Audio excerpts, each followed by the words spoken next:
Hello everybody, 6-Speed Dakota here, and today's project on this dark Wednesday night, we're going to be changing the oil in my uncle's 04 Mazda 3.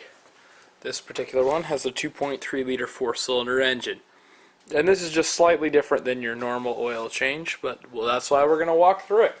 So some tools you're going to need your basic set of hand tools, a suitable drain bin, you're going to need some Allen bits, a 3/8 ratchet. You possibly may need a filter wrench. You're going to need a short extension, a 10mm socket, and a proper wrench to undo the drain plug. I'm not sure what it is right now. I haven't gotten the little cover off. And you're going to need your favorite flavor of 5W20 grade motor oil. And this one is slightly different. The fact that, like my Santa Fe, uses a cartridge style oil filter and these little O-rings here. So let's get started, shall we? We have to take the skid plate off from underneath there. Alright, so we're underneath the vehicle right now. Here's the front jacking point. So you have one 10mm bolt there, one right there, one right there, all at the very front. And as you move back, there's one right there, and one right there on the opposite side, and then there's one there, and one there. So, and then this whole thing hinges from the front point, or from the back point right there. So all you have to do is remove those 7 bolts. Okay, I have all 7 bolts, so except for all 6 of the 7, except for this front one right here. So I'm doing my best to kind of hold it with my knee, since I'm trying to hold the camera with one hand. Since this hinges from the back, just pops out, I can take all the back ones out first, and this whole plate just drops right down. You can pull it back. For now I'll shove it further underneath the car. And there's the little oil filter there. There's the oil pan, and there's the transmission pan. So now we'll actually go and we'll start to drain the oil. Okay, so the socket is actually a 13mm.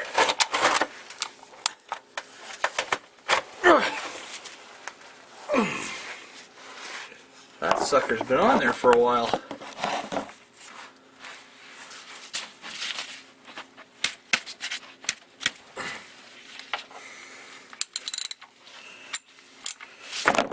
Whoops.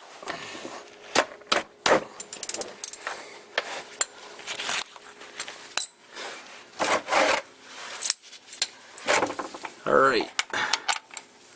So there we go. We'll loosen the drain plug off.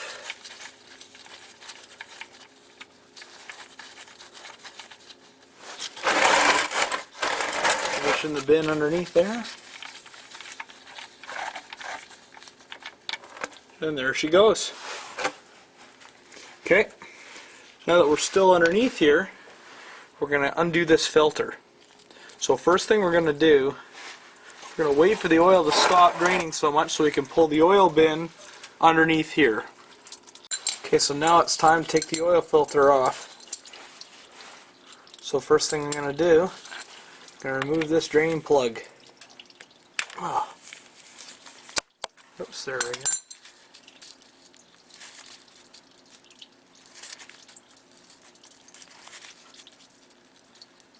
Jeez, that thing's in there.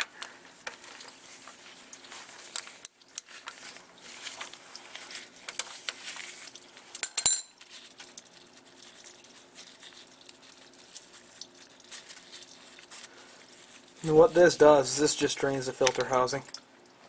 There's not too much oil in there anyway.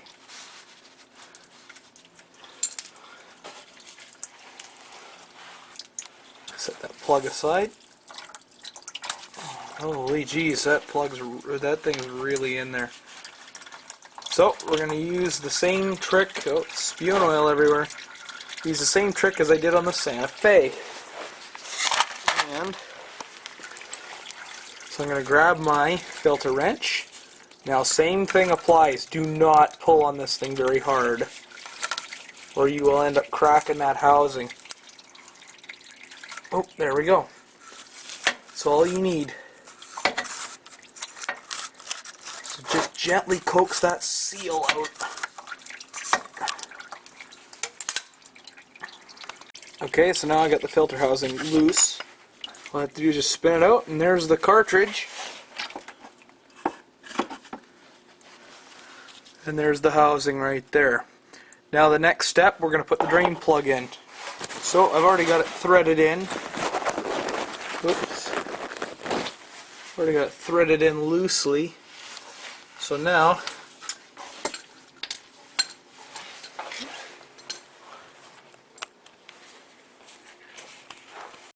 okay, so now it's time to put the drain plug in. I've replaced the gasket. Got her threaded in loosely. Oh. Oops. Should screw it in the rest of the way. I'm getting dripped on here. Right underneath the point where the water drains off. And just snug it up. And then we'll wipe the excess with a rag. Okay, it's time for the part that's the biggest pain. That's replacing these O-rings. So first we're going to take the plug from the bottom of the drain and the housing.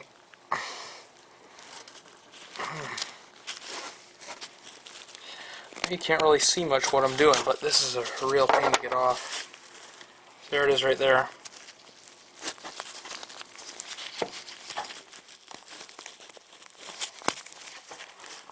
So I've gotten it out of the groove.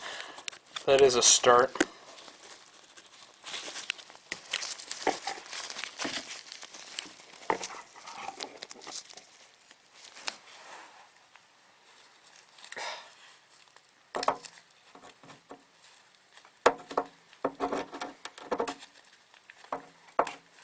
There we go. Helps if you just roll it. Roll it off just like that.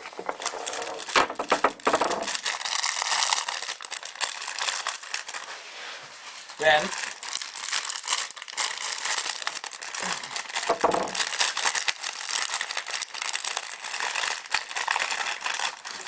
take the new one.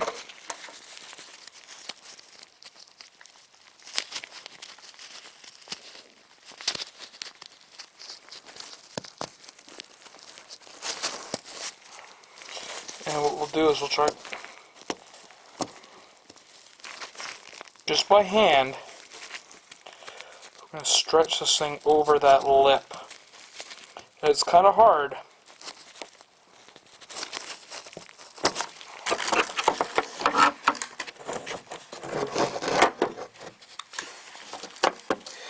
Okay, I'm breaking my own rule, but whatever.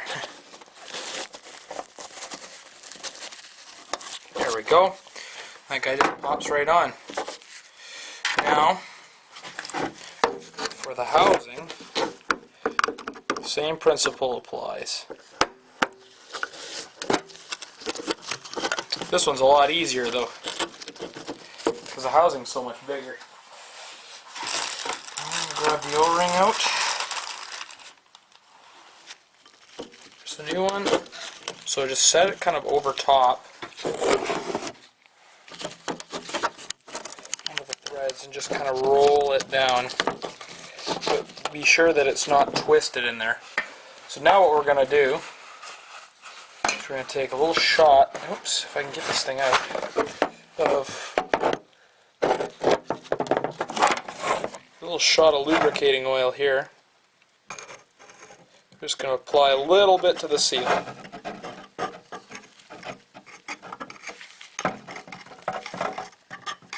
Just like that. Same thing goes this plug. Then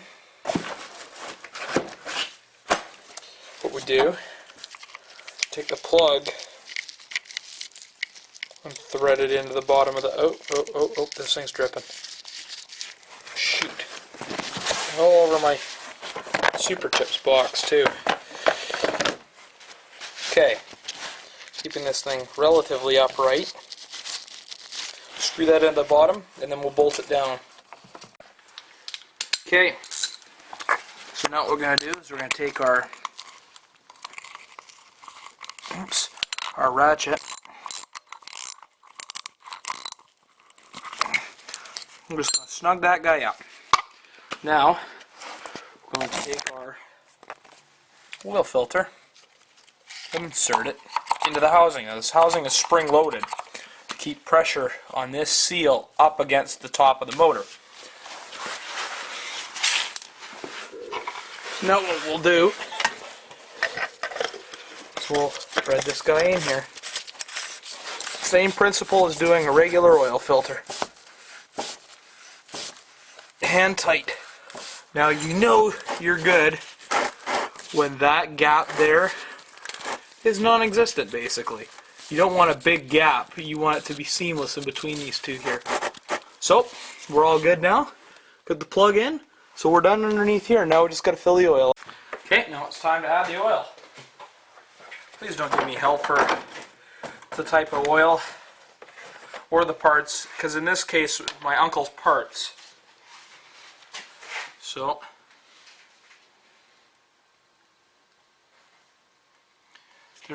this bottle's already been open and it appears that there's only 4 quarts or liters in here. So, might just have just enough. He gets 30% off at Lord Co Auto Parts here in British Columbia. So, he just buys the parts directly rather than me having to go buy them and charge him for it. That'll do it. Now we got a leftover jug to put the oil in, which is really nice. Oil jugs are the best. Milk jugs are okay. I try not to use them because they're kind of thin though. There's more of a chance they might puncture. So we'll put the cap back in. Now, this motor, I don't know if you can see, perhaps I should grab my trouble light here. There we go. This motor has variable valve timing, which means that the weight of the oil and the level is very, very important. Because if this thing goes into VVT mode, say you're really romping on it, and there's not enough oil, this will not work properly. So, and you could also starve the motor of oil, because the VVT system uses oil to actuate it. So, we're going to take the dipstick. I apologize, I'm trying my hardest here with one hand.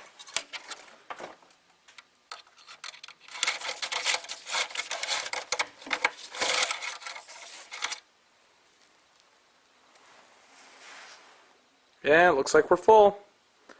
So, let's start the engine. Put this thing back, of course. So now we're in the car and I'm going to turn the ignition on. Turn the fan off. Now, there's the oil pressure light right there. So we're going to start the engine and watch that oil pressure light. There it goes.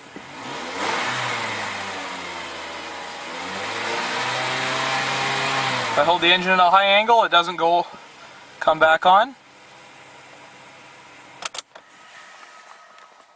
So we're going to go check the engine oil. Okay, so now we got the plastic skid plate after I checked and topped the oil, made sure there's no leaks. We have these 2 hooks right here, and they hook in right here on either side of the rear motor mount. I'm trying to make this relatively visible. Problem being is I'm holding a trouble light, a skid plate, and a camera at the same time. So just like that, slides in, lifts up, and now what I have to try to do is I have to try to hold the camera. There we go. So I got my knee. Oh, Jesus, this is tough. Okay, there we go. So I got my knee on the skid plate holding it right now. And you just have to line this front hole up.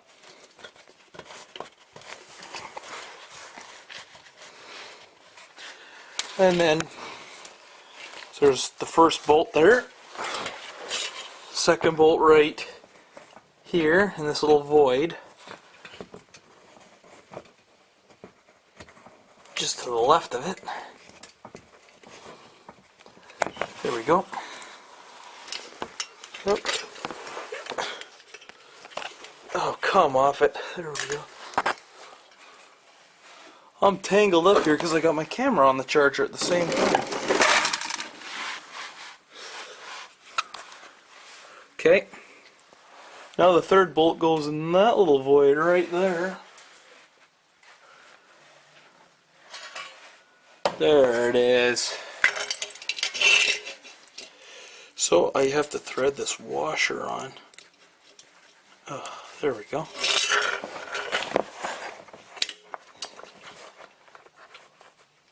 I was trying to rush before, because I was hoping my camera wouldn't die, but unfortunately it did, and I had to plug it in. Now I'm attached to the wall anyway. So, no rushing anymore. You're not rushing, you're not going fast enough. That's a bad joke. Anyhow. Oops. Trying my best here. Fourth bolt goes in just behind that one.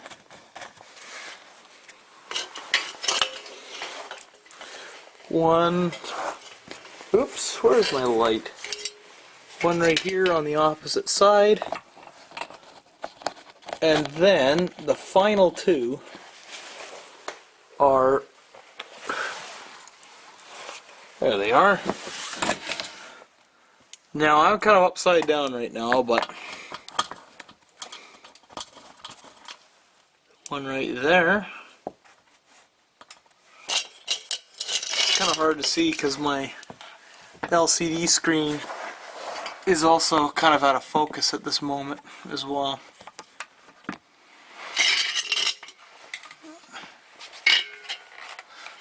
And that's the last one right there. So these are the two at the back beside the engine mount. If you use some of your common mechanical know-how, I'm sure you could figure out how to take it off, but all I have to do is just zip up those 7 bolts and that's about it.